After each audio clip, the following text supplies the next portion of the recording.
Hey everyone, welcome back. Mopey Logan here with the second edition of the FPL Banter podcast. And if you don't know that reference, then you need to listen to the first podcast.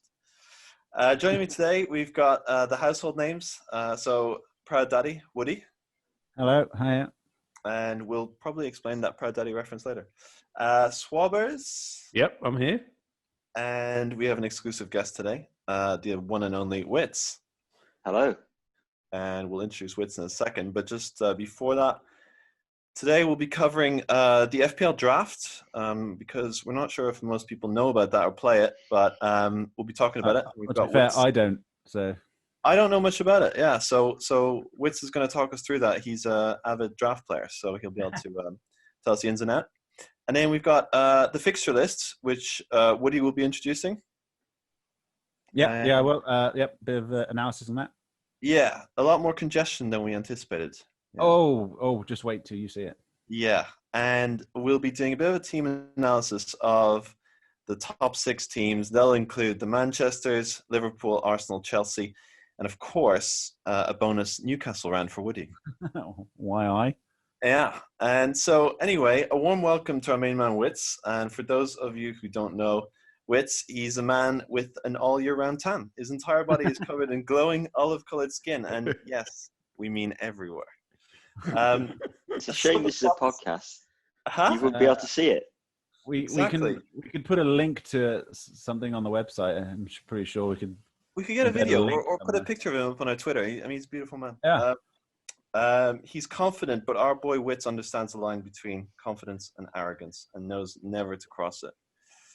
Well, other than the time he banged on about the Citizens winning the quadruple, which included the Community Shield and no European football. Well, if Arsenal win it this week, I'm sure you will agree with me. Valid. It's a much harder game to win now. Now we're playing Liverpool. Oh, right. Okay. He plays FPL with no fear, and he's renowned for the Wits Blitz, which is his trademark early wild card. In week 3 at the absolute latest, and that's a quote.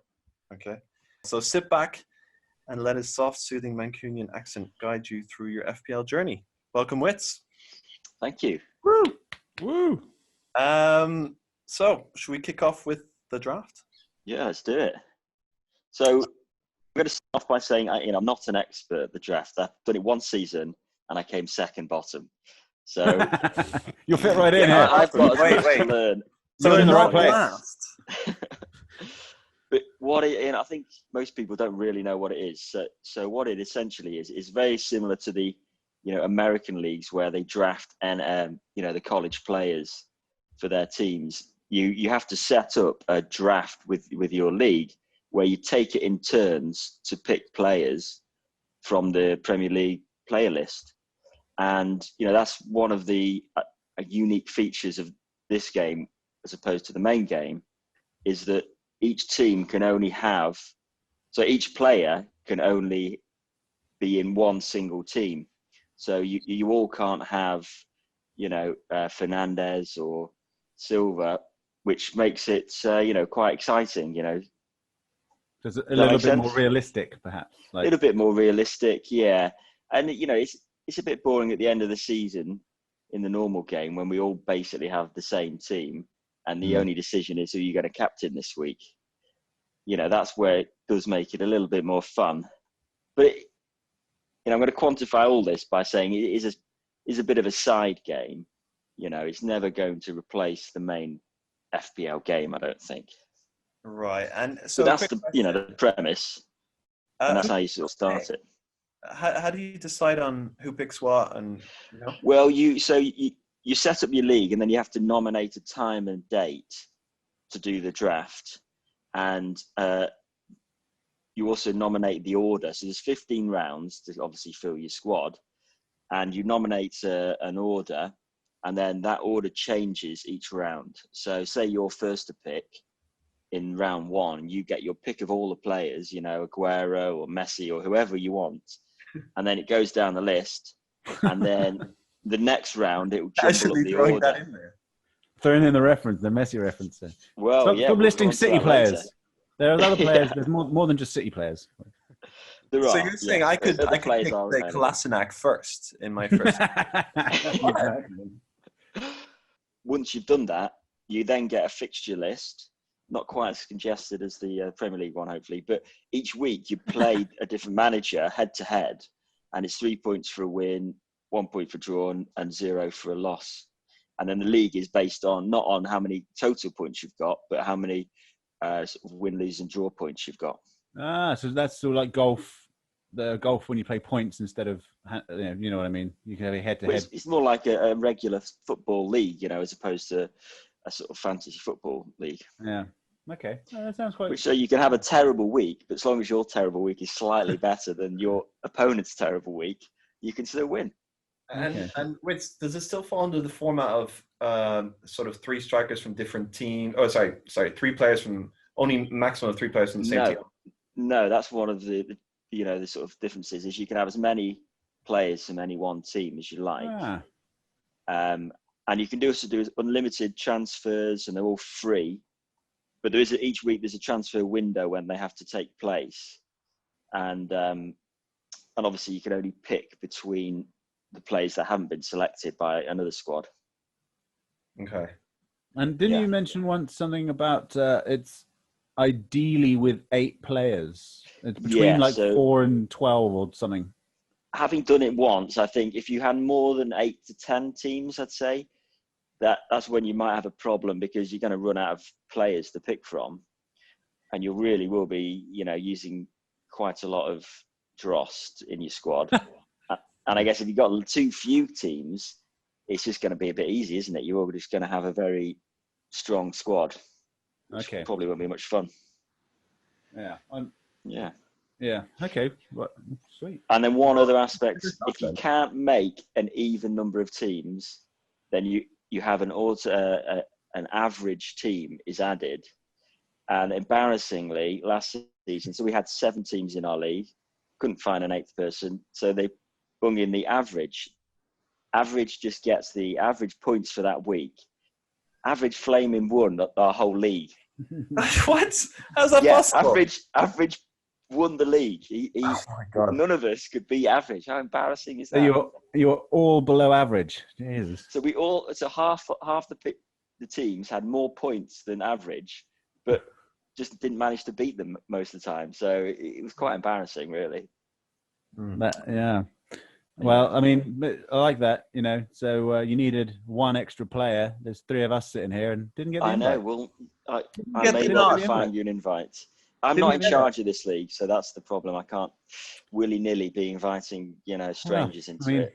I wouldn't be expecting an invite from our draft league either way. But with regards to the rounds and the selection, doesn't that mean that presumably at the beginning everyone gets basically the top players straight away in the round 1, round 2, round 3, and then what's left towards the end?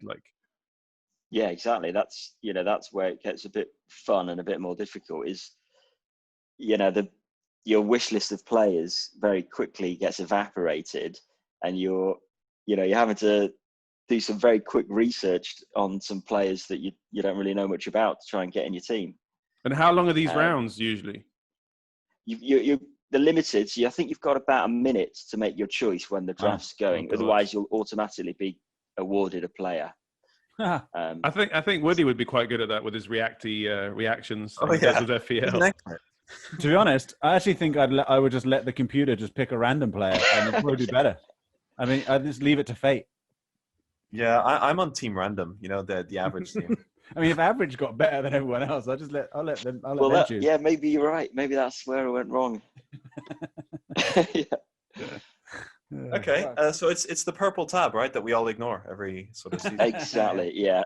So give it a go. I think it's you need to obviously set up your team, your league, and the draft quite soon, because it's got to be done before the start.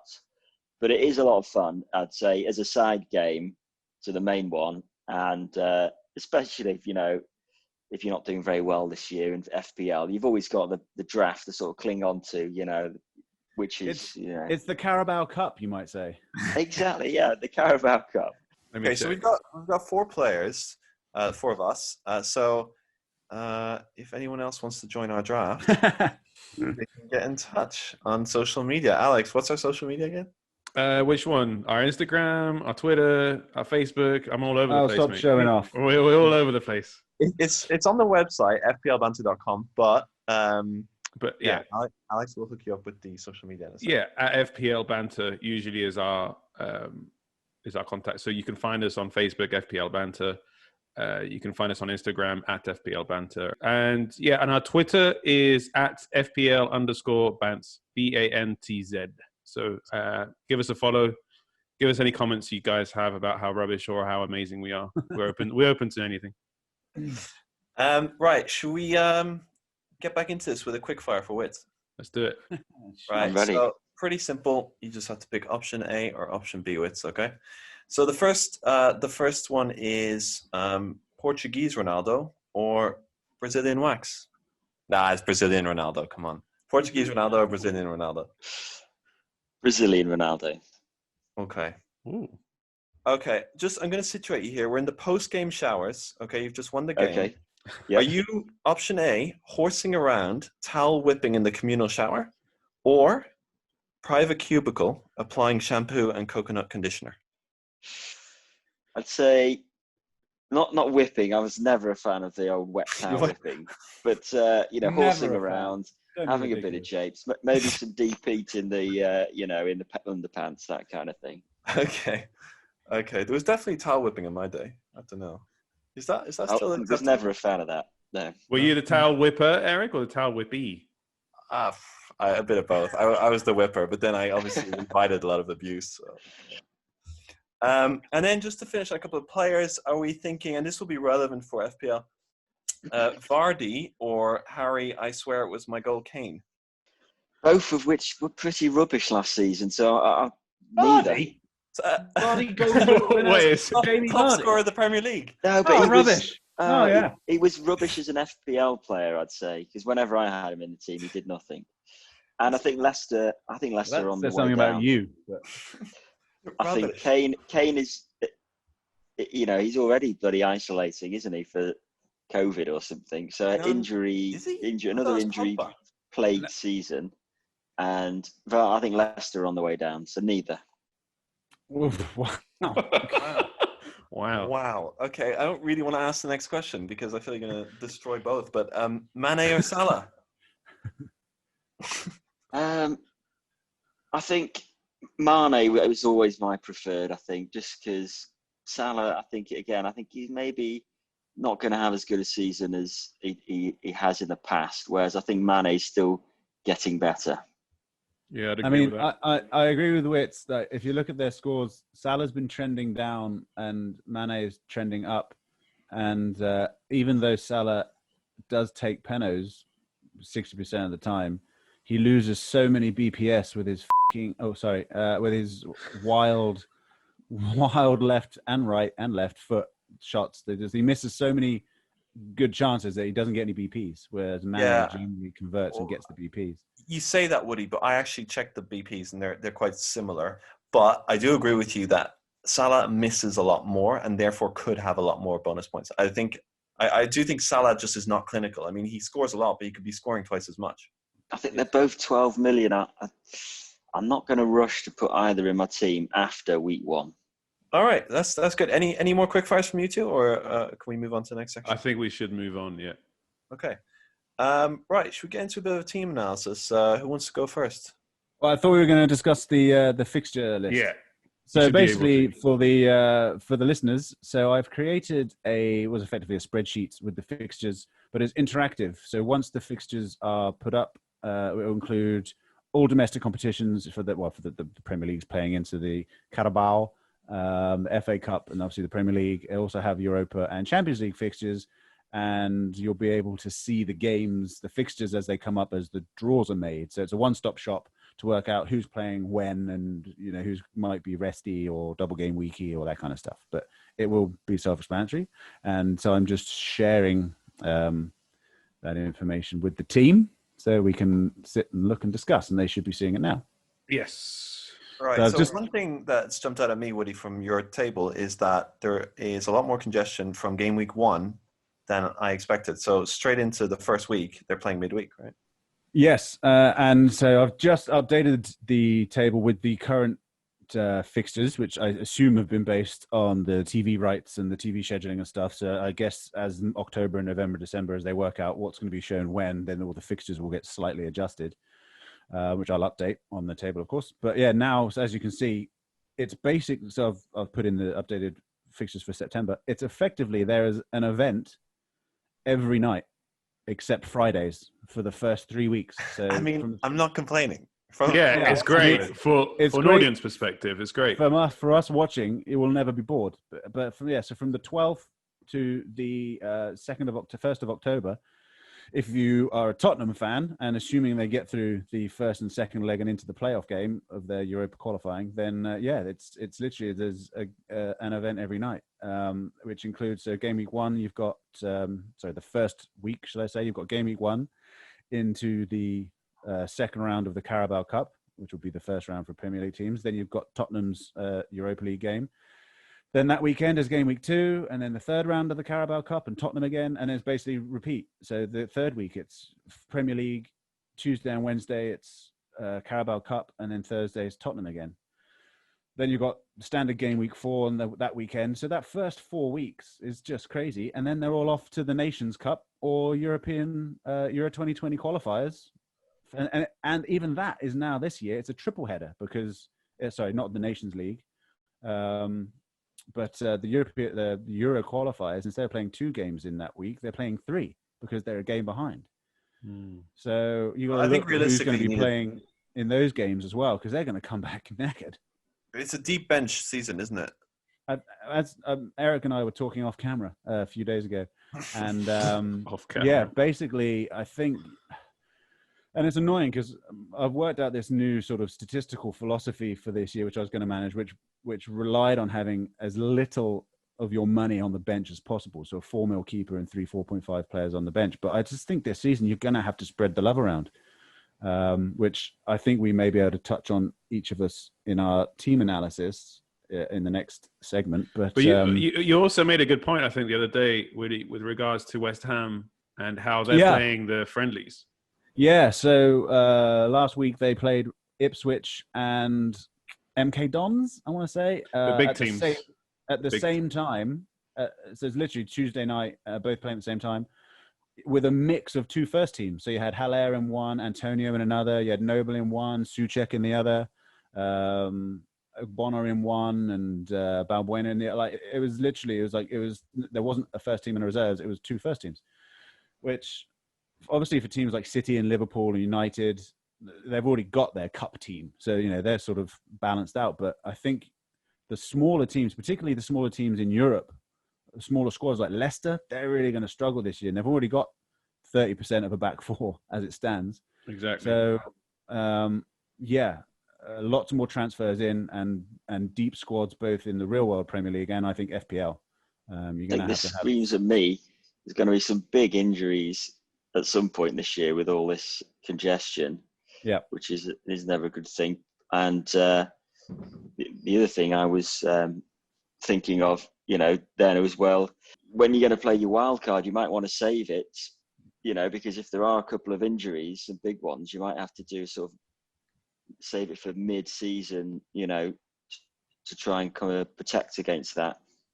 Wait, hang on a sec. Did I just hear Wits saying he's not playing game week 3 wildcard here? Yes, I might be. That's what I was just thinking. I might not be able to do that this season because if there's a load of injuries, then I'm going to need that wildcard. It is certainly a unique season, and it will be a unique management to FPL. Like your regular strategies aren't going to work as well this season, I think, because as Wits said, and as we've all kind of alluded to, that high busy schedules, particularly Tottenham. Tottenham have got League, Cup, League, Cup, League, Cup, League, and that is within 3 weeks. Effectively, that's 22 days. So if they don't get Harry Kane B, then Harry Kane's going to be done by November, because then he's off. And this is the problem. He's off in the Nations League down in Portugal, wherever they're playing, and he's got 3 games if he plays for England. Yeah, this is no good. Okay, well, we'll address that in our individual team talk, I guess. So I guess the takeaway is that it's busy. It's busy. Yeah, it's two things. It's busy, busy, busy. And until you see it represented graphically, you don't think you really appreciate it. And hopefully tomorrow, the beta version will be up on the website. Right. Well, I guess I'll kick off the individual teams because it's relevant. I did Spurs and I did Arsenal, so we're talking about Spurs. So, as you said, Woody, fixture congestion. So here I was thinking I'd have Kane and Son, and yeah. So, well, to be fair, if you had Kane and Son, then that's good because you got your bases covered. As long, you know what I mean? Because one of them will probably play up front in each game. Yeah, but you know what it's like. It's nothing worse than one of your players not playing, especially if it's the key player. Yeah, but if you had Kane or Son, but again, or Ali, I direct you to one of my articles on the website about overlooked Ali, only 1.3%. Yeah. Then sorry, I've stepped on your team analysis there, but yeah. No. I mean, look, something interesting about Spurs is that they've clearly been planning for this because they've bought, or should we say, they're about to buy Doherty, which is a great signing if that happens. Somehow Højbjerg ended up in the team. I missed that. But Højbjerg, who's if you kind of think back to last season, he could kind of bang in a goal from outside the box for Southampton. Well, don't you remember Hasenhüttl? He stripped him of the captaincy because he'd basically like a few months before we came back from COVID because he was halfway out the door. Okay. Well, that makes sense. Yeah, so he's at Spurs. What is Højbjerg's exact position? You know, he's just a roaming midfielder. That's roaming midfielder. You've got to avoid the defensive midfielder at all costs, really, haven't you? You know, and I think he might fall into that bracket. He got an assist when they played Ipswich, when they won 5-2 or something. He rolled one through for Son, I think it was. Okay, there you go. And of course, their major signing, Joe Hart. He'll be competing for a goalkeeper position against a World Cup winner, Hugo Lloris. And, well, you know, the fixtures are pretty kind. They're playing Everton at home, Southampton away, and Newcastle at home. But because of the congestion, I guess it's probably he's going to be the cup keeper, isn't he? Let's face it. He'll be the Carabao Cup keeper. Well, it's Gazaniga's off somewhere, isn't he? Is he going to Leeds or West Brom or something? I read today. Sure, well, I think he's gone off to Model. Apparently, he's the best-looking player in the Premier League. And Giroud will not be happy. Giroud is fuming. That's what I heard. Anyway, and then the other team I looked at was Arsenal. You know, coincidentally, and Fulham. They're playing away, and then West Ham at home and Liverpool away. Liverpool away seems bad, but they're playing Community Shield today, so we can kind of get an idea what that's going to look like. But one thing with Arsenal, no one really gets Arsenal defenders. And on top of that, this season, they've got 4 fullbacks. They've got Cedric, also a Southampton player, Tierney, Bellerin, and Kolasinac. And I hate that. Who knows who's going to play, right? So, I mean, exactly. That just takes them out of the mix, doesn't it? Yeah. So we can all just pray for a good centre-back. No hate to David Luiz, okay? But one thing that came out last season, which I thought was, I don't think any of you can argue with this, that we finally seem to have found a good goalkeeper because Martinez kind of just stepped up, didn't he? He played quite well. I'd like to know what your thoughts on Saliba are, because he's not tried and tested in the Premier League, right? So and on top of that, it's the Arsenal defense. So would you be taking the risk? As in, would Arteta be taking the risk, or would you be taking the risk? Well, maybe both. I mean, look, I like this Arteta rebuild. I think it's our time. I think that we're stealing all the secrets from Pep. So we're back, baby. But anyway, that remains to be seen. But that's it from me anyway. Spurs and Arsenal. What about you guys? Yeah, go on. So, I mean, the big elephant in the room, Messi. You know, if Man City get Messi, all bets are off. And the big thing, I think, if we do get him, how much is he going to cost? And who's going to lose out? I think Mahrez could be the player this season. If you did get Messi, he would lose out quite a lot. So I wouldn't be rushing to pick Mahrez. I think with Man City, forget the defenders, absolutely pointless. They're always rotated. They're letting too many goals. At a push, possibly Walker. But again, we've got 4 fullbacks and they're always rotating. So it's really down to Aguero, 10.5 million. That's quite juicy, as Woody would say. he's back, he's fit, and he's a good 1.5 million cheaper than he was last season. True. So it could be, especially if he's teaming up with Messi, that could be a little combo there, couldn't it? Yeah, they've got that Argentinian thing going on, right? Yeah, exactly. But how sure are we about Messi? I mean, is it just a bunch of headlines? Is it just a little power move internally at Barcelona so he gets what he wants, pushing his toys out of his pram? What does he want? I mean, doesn't he have everything he could ever want? He's got the salary, he's got everything. I mean, what does he want at this point? Yeah. I think he wants to be listened to. Apparently, he hasn't been listened to in Barcelona. So apparently, you need to listen to your top players. I don't know. Wow. It's just like the Argentina thing all over again, isn't it? It's like, oh, who's running the team? That weird bloke that no one knows about, or Lionel Messi? Is this worse? I'd like a just consensus here. Is this worse than when Yaya Toure was livid that he didn't get a birthday card? Probably slightly more legitimate than that. But I think the thing, he's probably after a bit of a challenge. I think he feels Barcelona's on the way down, and you know what? He's got nothing to prove at Barcelona. I think people have been talking about Ronaldo, has done a lot more in the game because he's played in different leagues. Yeah. I think Messi might be feeling that a little bit. But as well, there's also the element, though, because as we alluded to at the beginning of the podcast, there's the FFP stuff that happened with Man City. And now they're looking at buying the most expensive player. I don't really get how quickly. Oh, it's but fine. We were exonerated. Let's buy the most expensive they did nothing wrong, Alex. Oh, it's so weird. It's so weird because he's going to cost what? I'm confused. Is he going to be free? Is he going to cost 500 million and they're going to have to get rid of Mahrez, Jesus, and Silva? He could be free. And don't forget, weirder things have happened. Bayern got Lewandowski for free. Did they? Yeah, because he let his contract run down in Dortmund. I know this is a bit different, but there's that whole clause where if he decides to leave himself, he can the Bosman, the Bosman free transfer on a Bosman ruling. The problem as well, with the Man City for your week one is they're not playing. So, but I think you want to be thinking about having a good 10 or 12 million to do a transfer in week 2 to get in De Bruyne or Aguero or Messi. That's my tip. Yeah, I think the only, certainly from last season, the only two nailed City players was Edison and De Bruyne. The only two you could rely on week in, week out. Okay, shall I bounce straight into Manchester United? Yeah. The other Manchester on the red side. The one with a history of winning. Heritage, I think. When was that? I can't remember when they last. Quite ancient history, I would probably say. We won the Europa League a couple of seasons ago. All right, mate. They've got some fantastic players.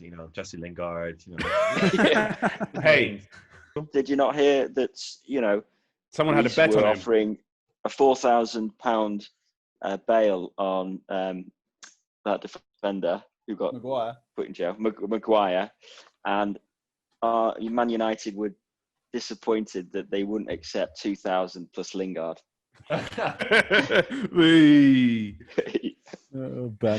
Eric, you're the one that told me that someone had a bet on Jesse Lingard not scoring one goal for the whole season, right? I think it was not scoring or getting an assist for the whole season. He got something like 50-1, and he put on a tenner, something like that. Oh God! And then he only went and he got a goal in the very last game. In the last minute as well, man. I mean, we really should put some money together and just pay that guy. He deserves it. He does. The whole season. He'd already booked his flights to Barbados. I mean, if he's listening, we need to do something for that guy. He should, to be fair, he should have probably walked away. I'm sure you normally get a payout, don't you? Yeah, exactly. Last game of the season, I would probably would have taken that payout. Yeah, you're right. Anyway, it's back on track with Manchester United. So our fixtures are looking okay. We've got Crystal Palace at home, Brighton away, and then Spurs, and then Newcastle. But as we've mentioned, Spurs is pretty much in a bit of a whirlwind back in the 3rd of October. So I'm feeling quite confident about that one. Newcastle, well, I don't want to say too much about that one because Woody's... that's a prize Eddie over there. We come up with some surprises against Spurs. Anyway, back to Manchester United. So we've got the COVID-2. Obviously, we've got Pogba who's off. And as well, apparently, from what I understand, I think Wan-Bissaka as well he's not on COVID. He's just on quarantine at the moment, so he might not be doing much training. I don't know. Then, what I really enjoyed last season was to see Brendan Williams, come in for sure when he got a bit injured towards the end of the season. He was a good price. He's a good price as well, 4.5. If you really want a cheapy player, but again, you probably want other Manchester United players rather than a cheapy defender. To be fair, so keep that in mind. Greenwoods, the Martials, Fernandes, and the Lingards, obviously. One of my favourite FPL tips is those out of position players, and I think United might have a couple. Greenwood, and is in midfield, isn't he this year? Yeah, and he plays up front. He's cheap, so I quite fancy that. No, he's gone up to 7.5 now. He went from 4.5 to 7.5. Yeah, he's gone up. But he is still relatively cheap for, as Whit says, as a midfielder forward. And Rashford is now a midfielder. Yeah, exactly. I think Rashford. 9.5. Rashford is a good one. But then again, I mean, Fernandes is a classic, but he's gone up to 20.5 now, so he's quite an expensive one. I'm just saying from my end, and I mentioned this in the previous podcast, that I'm just waiting to see a little bit for Manchester United. I don't know how they've rested, how well rested they are, and how they'll come out of the beginning of the season. Obviously, sorry to interrupt you. Do you think United are still at that stage where if they lose 2 games, they're going to go, Ollie out? Ollie out, yeah. Hashtag Ollie out. Is it still there, or is he kind of accepted now as the manager? Well, I had my aversions to him when I first started. When he first started, I didn't want him to get a permanent contract personally, and I wanted Pochettino to have a look in, to be honest, because I felt kind of would bring what I would like for Manchester United, which is reliance on the young and fast-paced attacking football, which is now what Ollie is doing anyway. So I'm kind of happy with him. I don't think there'll be a backlash because we did so well at the end of the season. We managed to get into Champions League, and I honestly did not think we were getting close to it. But whether those players that delivered the Champions League will continue their consistency, we'll have to wait and see, really. Okay. Now, Leicester, very quickly. I'll just say quickly because so they have West Brom, so promoted team, on the 13th of September. And then they have Burnley, and then they have City. So they've got quite a few tough fixtures. And also a terrible striker up front, Vardy, according to it. Yeah, the worst striker in the Premier League, apparently. So I hope they score some goals. But they, as Woody alluded to as well earlier, they've lost quite a bit of their defence. So that's going to be to injury and other things, from what I can tell now on FPL, the Premier League website. Obviously, Chelsea are playing. I bought Chilwell as well, so that kind of takes out their attacking verve. And I mean, I personally do like Vardy, but I personally think he's getting a bit old now. He's getting a bit on with it, so I'm not going to go for Vardy. I want to see how he does, and he might blow us all away. But I'm going safer than Vardy for now. But I think Leicester, they have some good kind of fixtures coming up. I'm considering Sionchu because he was good last season. He's a bit of a rock, isn't he? Yeah, he's good. He's got reasonably affordable at 5.5. So yeah, that's kind of my analysis so far. And Schmeichel, sorry, also, Schmeichel's a good shout as well. Sionchu, quickest man in the speed trap in last season.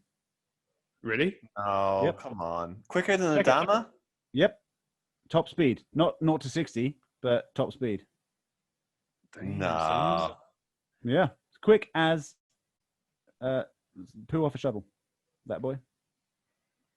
I think we'll still check it. Check it out. Okay. Check it out. Right. All right. Moving swiftly on then, because I know we've been dragging on a little bit. So I'll just quickly have a look or consideration of Liverpool and Chelsea. Chelsea will be very quick. But effectively, I mean, Liverpool, you're only going to want the fullbacks and the forwards. That's the midfield gets rotated. Hendo's injured. He's the only person that you might get because he's only 5.5. And then Van Dijk as an outsider because he's still affordable. But you can't. I mean, Trent, I think, will be everybody's first pick for this season. Can't not have him. Yeah, Can't not it's have him. true. Too good. And particularly with the first game, home to Leeds, getting off to a good start, you've got to have him. You can even captain him. I think if you captain him all season, you wouldn't go too wrong. I think I mentioned it in my article. It's just basically he's the kind of player. If you don't have him, watching the game is painful. Yeah, Yeah. And I remember a friend of ours, Tara, last season. Like I think Trent had a run of conceding and not getting assists. So, he's like 1s and 2s and 3s and stuff. And then he banged in that like 18-pointer where he got a goal and 2 assists or something. It's like the week that he dropped him. It was livid. Yes. Just, like you can't. I just want to die, wouldn't you? So you got to have Trent, and then obviously Manala, sorry, or Sanale. You can either one of those, captain either one of those, you'll be fine. But it is the price that's the issue. Yeah, that being said, Salah's gone down a bit, but still, it restricts your spending power for your bench, which this season's going to be a big issue. But that being said, you can't go far wrong with those 4: Robbo, Trent, and Manala. And then I was going to talk about Chelsea, but they seem to just keep buying people. You just don't know what their starting 11 is going to be. We can leave Chelsea for next week if you like. Yeah, and when we get a bit of a clearer picture. Even right before game week 1, or even after game week 1, because they're still going to be buying players up until the 5th of October. You watch. Don't forget, Frank's gone for the big one this year. So. Oh yeah, well he is certainly Well, don't know what that is. Listen to his rant. Right. When he played against Liverpool. Well, I think Werner's got to be tempting because the other striking options aren't great. And it is until this 90 million transfer. Striker.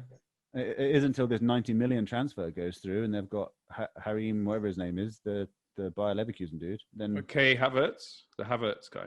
That's the one. Yeah. And then who knows who they're going to buy between now and the 12th of September as well. So it's kind of like, I think, honestly, apart from maybe Azpilicueta because he's the captain, then I think just leave Chelsea alone until we actually know who their squad is and who they've sold and who they've bought. But because they're going to have so much quality, and you're just not going to know what it is. Agreed. But, right, should we wrap it up there, guys? Yeah, it's my tuppence. All right. Well, thanks for joining us. FPLBanter.com and social media, FPL Banter, FPL_bands for Twitter. We'll be back next week.